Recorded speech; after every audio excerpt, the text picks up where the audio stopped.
ছোট্ট বন্ধুরা, তোমরা সবাই কেমন আছো? ভালো আছো? হ্যাঁ, আমিও খুব ভালো আছি। আজকে আমরা মজার ছড়া শিখবো একটা। সবাই মজা করে একটা ছড়া শিখবো। আজকে পড়বো না, আজকে পড়তে ভালো লাগছে না, তাই তো? কি ভালো লাগছে? ভালো লাগছে না? ঠিক আছে, তাহলে আজকে আমরা এই মজার ছড়াটা শিখে নেবো সবাই মিলে। ঠিক আছে, আমি যেভাবে তোমাদের অভিনয় করে দেখাবো তোমরা সেভাবে অভিনয় করবে। ঠিক আছে, চলো শুরু করি। আমার সাথে সাথে করবে সবাই, ঠিক আছে? বলো, মুনিরাম মুন্সি। করো, মুনিরাম মুন্সি, কোমরেতে ঘুনসি, নাক দিয়ে শাক খায়, কুনুয়ের ধাক্কায়, ঢিবি ভেঙে উই ধরে, মই দিয়ে সই করে, যত হেঁটে চলে সে তত পেটে হয় সে। করো, যত হেঁটে চলে সে তত পেটে হয় সে।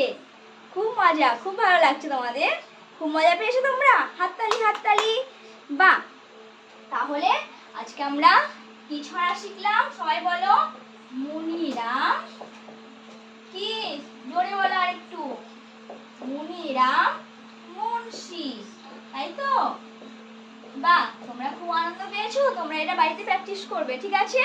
তাহলে আজকে আমরা কত সুন্দর মজার একটা ছড়া শিখে নিলাম। আচ্ছা, এই মনিরাম মুন্সি মই দিয়ে কি করে বললাম? মই দিয়ে কি করে? মই দিয়ে সই করে। আমরা মই দিয়ে কি করি? কোনো উপরে দেওয়ালে উঠতে হয়, সেখানে উঠি। কিন্তু মনিরাম মুন্সি কি করে? মনিরাম মুন্সি মই দিয়ে সই করে। আর কি করে? সে যত হাঁটে তত কি হয়? ছোট হয়ে যায়, বেটে হয়ে যায়, তাই তো? আর একবার করবে? আচ্ছা করো, আমি বলছি। আচ্ছা করো, মুনিরাম মুন্সি, কোমরেতে ঘুনসি, নাক দিয়ে শাক খায়, কুনুয়ের ধাক্কায়, ঢিবি ভেঙে উই ধরে, মই দিয়ে সই করে, যত হেঁটে চলে সে তত বেটে হয় সে। ঠিক আছে, তাহলে আজকে আমরা মজার এই ছড়াটি শিখে নিলাম।